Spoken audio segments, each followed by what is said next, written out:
Paper இருக்குது. மற்றபடி overall நம்மளுக்கு ஓகே பயிர். இது பார்த்திங்கன்னா தூர் பார்க்கலாம், ஓவரால் எல்லாமே ஒரே ஈவனாக தான் தெரியுது. உங்களுக்கு கவுண்ட் பண்ணி காமிக்கிறேன். 1 2 3 4 5 6 7 8 9 10 11 12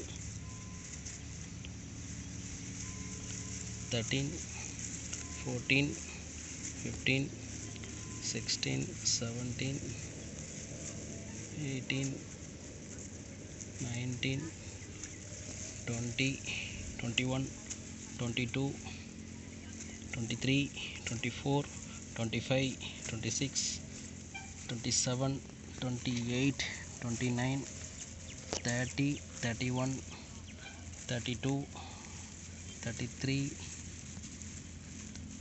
34 35 36 37 38 39 40. ஓவரால் வந்து 42 இருக்குது. இப்போ வந்து 35 சொல்லியிருந்தோம். இப்போ 35லேருந்து 40 நம்மளுக்கு ரீச் ஆகிருக்கு. ஸோ ஆவரேஜாக வந்து 30லேருந்து 40 இருக்கும். ஓகேங்களா, ஒரு இடத்துல கம்மியாக இருக்கும், ஒரு இடத்துல அதிகமாக இருக்கும். நம்மளுக்கு ஆவரேஜாக வந்து 30லேருந்து 40 இருக்கும். ஸோ அப்படின்னா நம்மளுக்கு வந்து ஹீல்டு வந்து 40ன்றதால நம்மளுக்கு ஏக்கரை 40 மூட்டை அந்த கால்குலேஷனில் நம்ம வந்து பார்க்கலாம் அந்த டைம். இப்போ பொட்டாஷ் வந்து மார்னிங் கொடுத்துட்டோம், பயோ பொட்டாஷ் கொடுத்தாச்சு.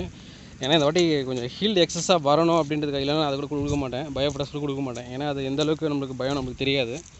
பட் இது என்ன எல்லாரும் ஹைப்ரிட் நம்ம வீட்டுக்கு யூஸ் பண்ணலன்ற அந்த ஒரு ரீசனுக்காக சரி இந்த வாட்டி வந்து கொடுப்போம். ஏன்னா நல்லா பயிர் நல்லா வளர்ந்துருக்கு, நல்லாவும் இருக்குது பயிர் பார்க்கறதுக்கு. எல்லாமே வந்து தூர் அதிகமாக இருக்குது, அதுதான் இந்த வாட்டி நம்ம கெஸ் பண்ணது. ஸோ நம்ம மெயினாக ரீசன் வந்து தூர் வந்து அதிகமாக இருக்கணும், அவ்வளோதான். ஹீல்டு என்ன வருதுன்றது ரெண்டாவது. தூர் நம்மளுக்கு எந்த அளவுக்கு அதிகமாக வருதோ அப்போ தான் ஹீல்டு கிடைக்கும். தூரே இல்லாமல் ஹீல்டு எப்படி கிடைக்கும்? அதனால தான் வந்து நம்ம இந்த வாட்டி வந்து தூர் வந்து அதிகமாக வரதுக்கு என்ன பண்ணால் கரெக்டாக இருக்கும் அப்படின்றத தான் நம்ம மீன் பண்ணி இந்த டைம் பண்ணியிருக்கோம். நல்லாயிருக்கு. அதை வந்து இனிஷியலாக வந்து அந்த ஃபாலோ பண்ணணும், அப்படி பண்ணால் தான் அதுக்கு வந்து தூர் அதிகமாகும் இயற்கை விவசாயத்தில் அப்படின்றத நம்ம புரிஞ்சுக்கணும் ஃபஸ்ட்டு. அதை நான் இந்த டைம் வந்து அப்சர்வ் பண்ணேன், கெஸ் பண்ண மாதிரி கொஞ்சம் நல்லாயிருக்கு. இதெல்லாம் வந்து ஒரு 30 தான், 25 to 30 தான் இருக்குது இந்த இடத்துல. இது மட்டும் கொஞ்சம் மேட்டு பகுதி தண்ணி நிற்காதுன்றதால இருக்கலாம். கொஞ்சம் பூச்சி தாக்குதலும் இருந்தது இந்த இடத்துல மட்டும், அதனால் அந்த மாதிரி இருக்கும். பட் நம்ம ஈயம் கொடுத்ததுக்கப்புறம் கலர் சேஞ்ச் ஆகிருக்கு டோட்டலாக.